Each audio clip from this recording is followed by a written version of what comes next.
friends, welcome to my channel. Today I am going to read editorial Overfishing, the Threat to Ocean Wealth Livelihoods by Vijay Dharmamuni. He is a senior manager, Climate Resilient Fisheries, Environmental Defence India Foundation. The Indian marine fisheries sector has stabilized at around 3 to 4 million tons of capture a year, indicating that India has reached its maximum potential yield. Yet, despite this huge output, there is inequity. Small scale fishers represent 90% of the fishing population but catch only about 10% of the volume. The remaining is by larger mechanized fishing operations. Further, three-quarters of India's marine fisher families live below the poverty line. Attempts to catch just one more kilo with newer nets and bigger engines either yield no more fish or marginally increase volumes but with much higher depth, fuel and other costs for already hard-pressed communities. On a recent fishing trip aboard a commercial shrimp trawler in the Arabian Sea, the full dynamic play out was evident. For every kilogram of shrimp retained on board, the nets disgorged over 10 kilograms of discarded bycatch. These were juvenile fish and non-target species, which were tossed back, more dead than alive, into the waves. India's multi-species, multi-gear fisheries make bycatch management especially intractable, with a single shrimp trawl impacting the populations of dozens of fish and invertebrate species. Such indiscriminate trawling damages marine biodiversity by degrading reef and oceanic communities, undermining food webs, and eroding the foundation of future catches. The ecological consequences are stark. Juvenile fishing, facilitated by smaller mesh sizes, less than 25 mm, that allows sublegal fish to enter nets depletes spawning stock biomass, driving long-term declines in commercially important species such as sardine and mackerel. These types of declines can take years or even decades to recover, or in worst case scenarios are irreversible. Such collapses abroad offer concerning precedents.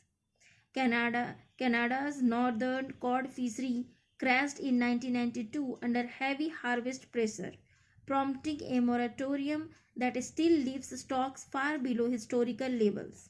Off California, the Pacific sardine fishery collapsed mid-century in the 1900s, forcing closures from 1967 to 1986 and again in recent decades as populations failed to rebound. India's regulatory framework is complicated, which only adds to this. All the coastal state union territories have their own Marine Fisheries Regulation Act, creating a patchwork of rules that unscrupulous fishermen can and do circumvent simply by landing their catch across a state border. A species protected as juveniles in one state may be legal in a neighboring state, enabling the seamless laundering of undersized fish and undermining conservation efforts. India should look into harmonizing these disparities into a national standard by integrating scientifically established catch limits, have uniform minimum legal size, fishing gear restrictions, and closed seasons. Without these, India will continue to face MFRA enforcement issues and consequent depletion of marine biodiversity. Solutions to pursue. There are lessons from other countries. New Zealand's fish quota management system has shown excellent results by aligning science and policy. Since its introduction in 1986, total allowable catches are calibrated against robust stock assessments, which have stabilized and in some cases rebuilt key fisheries while providing clear tradable quotas, individual transferable quotas to commercial, recreational, and customary fishers alike. Adapting the QMS for India's large mechanized trawl fleet, at least on a pilot basis, could curb the depletion of marine biodiversity by tying fishing allowances to actual stock health rather than vessel size or fuel use. Targeted size limits and minimum legal size regulations already pay dividends. There are success stories from India. After Kerala enforced a minimum legal size for thread fin bream, catches rose by 41% within a single season, allowing fish to mature produces greater yields over time and better income for the fishers. Reining in the fish meal and fish oil FMFO industry is another urgent priority. The bycatch feeding this industry creates perverse incentives as more discard means more feed profits. In some states, trawl fisheries, over half the haul weight is low value bycatch, much of which is juvenile fish. This bycatch is ground into meal and a lot of it is exported, while Indian fish consumers and the Indian aquaculture industry lose out on critical nutrition sources. Capping FMFO quotas, mandating on board release of juveniles, or redirecting bycatch toward local aquaculture broadstock would align industry incentives with biodiversity conservation.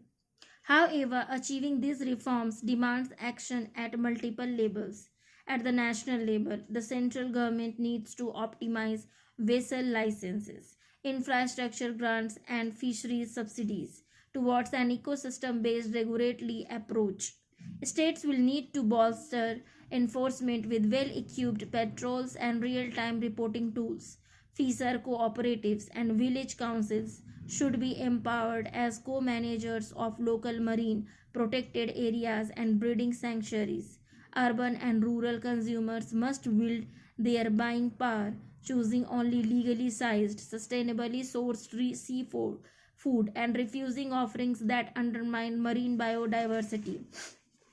We stand at the crossroads.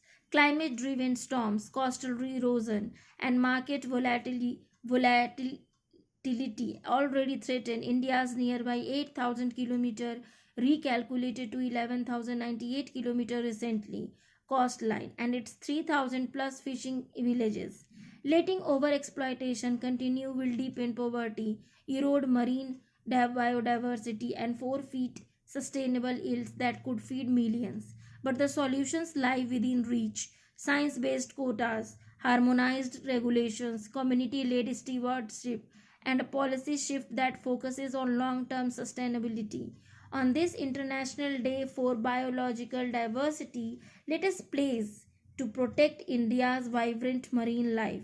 We must do this not just for our food and livelihoods today, but also for the ecological resilience and equitable prosperity of generations to come. Thank you for